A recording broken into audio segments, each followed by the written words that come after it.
Dolores, generals, representatives of member states, authorities, dear guests.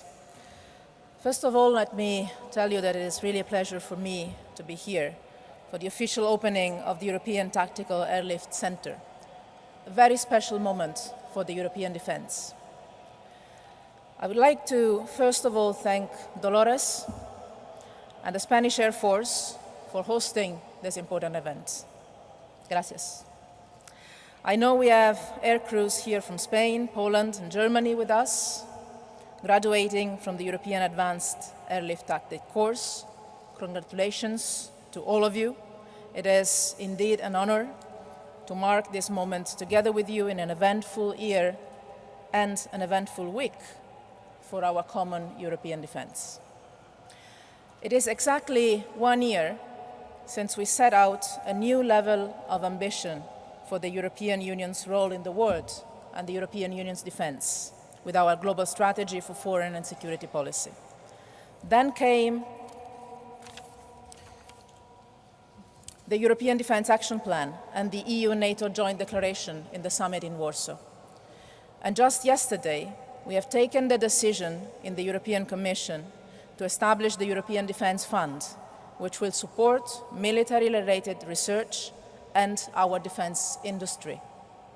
And today, just today in Brussels, as we speak here in Zaragoza, we launch the first ever single command centre for our military training and advisory missions.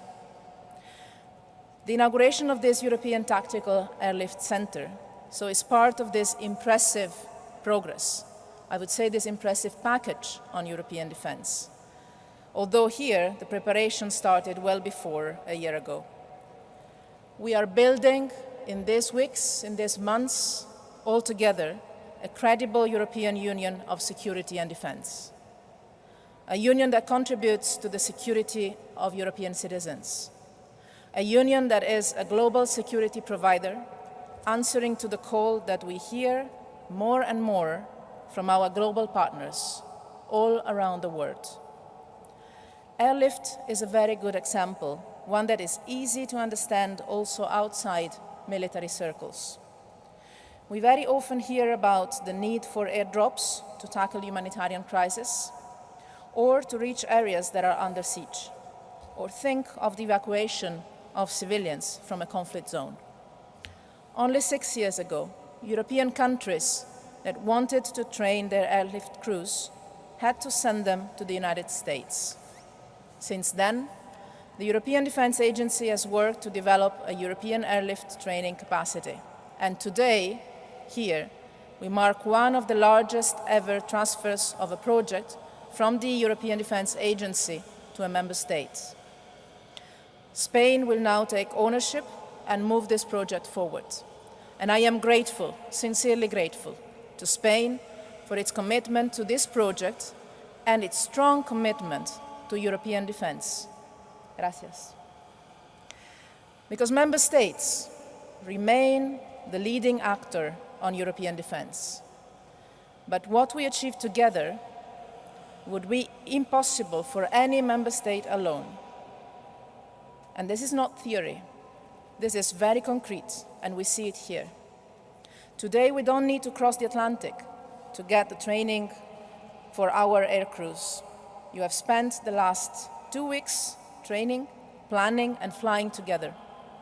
You come from different countries, but with this training, you will be able to operate together whenever the need will arise. And this is increasingly important for our European military missions, for sure, but also for cooperation among European air forces inside NATO. And this is why we say that strengthening the European defence also means strengthening NATO.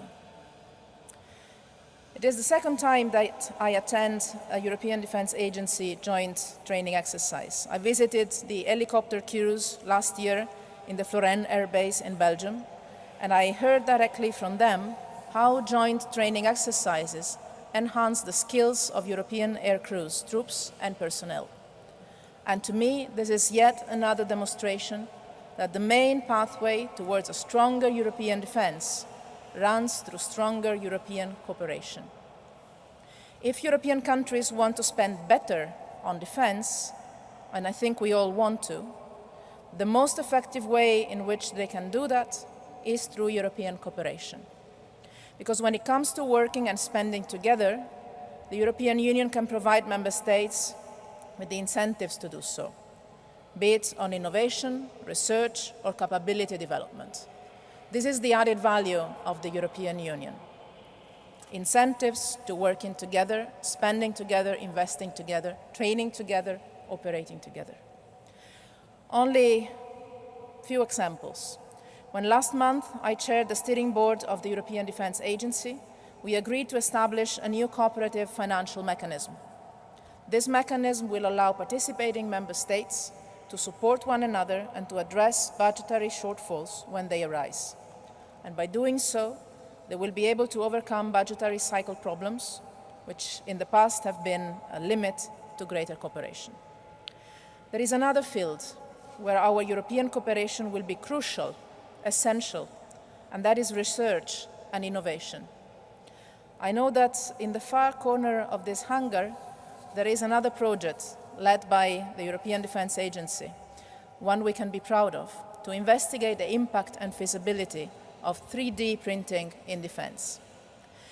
It is a first for Europe, and I believe can be an important step for the European defence innovation. So today, together, we dare to do things differently from the past. We are making defence cooperation the norm and not the exception. And this is the smart and the efficient way to invest in our defence. It is the only way to make the most out of the resources we spend and also to strengthen our defence industry all across Europe, the big industry as well as the small and medium enterprises, for all member states in Europe. It is the only real way to treasure and honor the great human capital represented by our men and women in uniform, serving under the European Union flag. Step by step, I'm convinced that we're finally now heading towards a European Union of security and defense. I thank you. Muchas gracias.